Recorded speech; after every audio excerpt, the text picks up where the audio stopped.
มัทธิวบทที่15ตอนนั้นมีหมู่ฟาริสีกับหมู่ธรรมจารย์บางคนเตียวตังมาจากกรุงเยรูซาเล็มมาหาพระเยซูถามว่าเป็นจะได้หมู่สาวกของท่านจึงปากันดูถูกดูแคลนคำสอนตามฮีตเก่าหอยเดิมที่ป้าอุ้ยแม่มอนสอนไว้เรื่องการช่วยมือตามธรรมเนียมก่อนกินข้าวพระเยซูจึงตอบหมู่เขาว่าเป็นจะได้หมู่ต่านถึงดูถูกดูแคลนคำสั่งของพระเจ้าเรื่องติเอากาหันแต่หีดเกาหอยเดิมต่างๆของหมู่ต่านย้อนพระเจ้าบอกว่าเขารบนับถือพ่อแม่ของตัว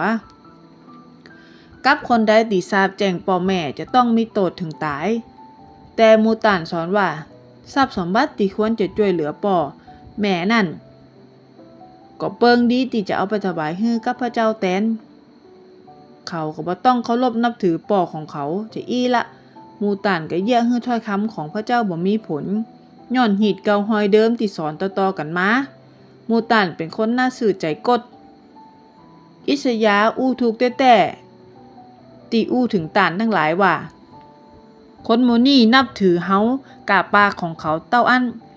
แต่ใจอยู่ห่างไกลจากเฮาก็เลยบ่มีประโยชน์ที่หมู่เขาจะนมัสการเฮา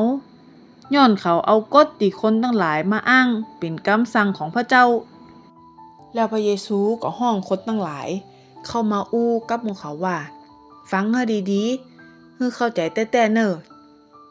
บ่ใจสิ่งที่เข้าปากอย่าให้คนเป็นมลทินในสายตาพระเจ้าเน้อแต่สิ่งที่ออกมาจากปากอย่าให้คนเป็นมลทินหมู่สาวกของพระเยซูเข้ามาบอกว่าอาจารย์หูกอติดต่านอู้ไปนั่นอย่าให้หมู่ฟาริสีปากันเจ็บใจขนาดพระเยซูตอบเป็นคำเปรียบว่า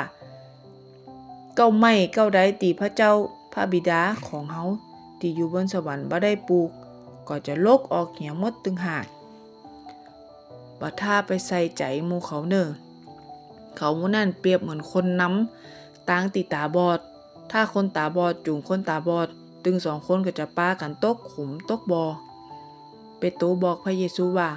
ขอช่วยอธิบายเรื่องกำเปรียบที่ได้เล่าไปนั่นให้ข้าพเจ้าตั้งหลายกำเตอะพระเยซูอู้ว่าต่านตั้งหลายยังบ่เข้าใจหำกะบ่ฮู้กะของกู้อย่างที่เข้าไปในปากก็จะลงต้องแล้วก็จะทายออกไปเหียแต่คำอู้ที่ออกมาจากปากนั่นก็ออกมาจากจิตใจสิ่งที่ออกมานี้อย่าให้คนเป็นมลทินย้อนว่าการกึดห้ายการฆ่าคนการเล่นจู้การหยะบาปทางเพศกูอย่างการลักของการขี้จุการใช้ให้คนอื่นก็ออกมาจากจิตใจของคนสิ่งมูนี้อย่าให้เป็นมลทินในสายตาพระเจ้าแต่เรื่องตีบ่ได้สวยมือก่อนกินข้าวนั่นบ่ได้อย่าให้คนเป็นมลทินเน้อแล้วพระเยซูก็ออกมาจากที่หันเดี๋ยวเข้าไปในเขตเมืองไทละกับเมืองไซดอนมีแม่หญิงจากคานาอันคนหนึ่งที่อยู่ต่ำหมู่หันเข้ามาเอิ้นห้องพระเยซูว่าพระองค์เจ้าค่ะต่านผู้เป็นบุตรของกษัตริย์ดาวิดขอโปรดอินดูข้าเจ้าผ่องเตอะลูกสาวของข้าเจ้าโดนผีเข้าเป็นตุกข์ทรมานขนาดส่วนพระเยซูบ่ยอมอู้กับแม่หญิงคนนั้นสักกำหมู่สาวกก็เข้ามาบอกพระองค์ว่าไล่เฮอไปไกลๆเตอะนางห้องเอิ้นตัวตีหมู่เฮามาบ่ยอมอย่างพระเยซูหว่ายหลังไปตอบแม่หญิงคนนั้นว่าพระเจ้าทรงเฮามาช่วยกะคนอิสราเอลเต้าอันที่เป็นเหมือนแกะหลงแต่แม่หญิงคนนั้นก็เข้ามาคุกเข่าต่อหน้าพระเยซูและอู้ว่าพระองค์เจ้าค่ะขอโปรดช่วยข้าเจ้าตัวเตอะพระเยซูตอบว่าบ่ถูกต้องที่จะเอาของกินของลูกไปโจงให้หมาแต่แม่หญิงคนนั้นตอบว่าแม่นแล้วแต่ว่าต่านเจ้าค่ะแม่แต่หมาก็ยังได้กินเศษของกินติดตกจากโต๊ะของเจ้าของพระเยซูตอบว่าจริงเหยเจ้ามีความเชื่อนักแต่สิ่งที่เจ้าขอก็เป็นไปตามที่ต้องการนั่นเตอะเวลาเดียวกันนั่นลูกสาวของนางก็หายเป็นปกติพระเยซูออกจากที่หันเตียวเลาะหิมฝั่งทะเลสาบกาลิลีแล้วก็ขึ้นบนดอยหนังอยู่ที่หัน มีหมู่คนจำนวนนักมาหาพระองค์ป้าหมู่คนง่อยคนตาบอด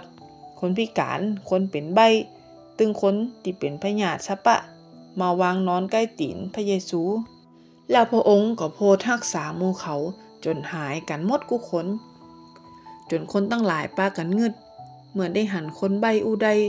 คนพิการก็หายคนง่อยก็เตี้ยวได้คนตาบอดก็พอหันได้แหมคนตั้งหลายก็ปากันสรรเสริญพระเจ้าของเจ้าอิสราเอลพระเยซูห้องหมู่สาวกมาหาอู้ว่าเฮาอินดูคนหมู่นี้ขนาด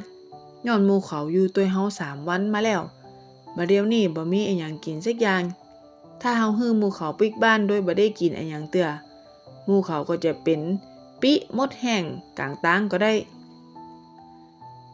หมู่สาวกอู้ว่าในตีธุรกันดารจะไปเสาะของกินที่ไหนมาเลี้ยงคนจำนวนนักบอกได้พระเยซูถามหมู่สาวกว่าหมู่ตานมีขนมปังกี่ก้อนหมู่สาวกตอบว่ามีขนมปัง7 ก้อนกับปลาตัวน้อยๆบ่กี่ตัวพระองค์สั่งให้คนทั้งหลายนั่งลงบนปื้นดินแล้วพระองค์รับเอาขนมปัง7 ก้อนกับปลานั่นมาอธิษฐานขอบพระคุณพระเจ้า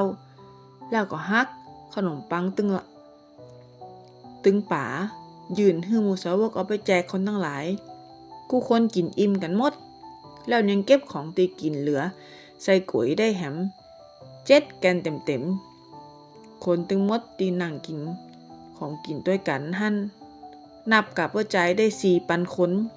บัดนับไม่ยิงกับละอ่อนเมื่อพระเยซูทรงกูคนปิกเมื่อบานหมดแล้วพระองค์ก็ลงเหือไปแขวนมากาดาน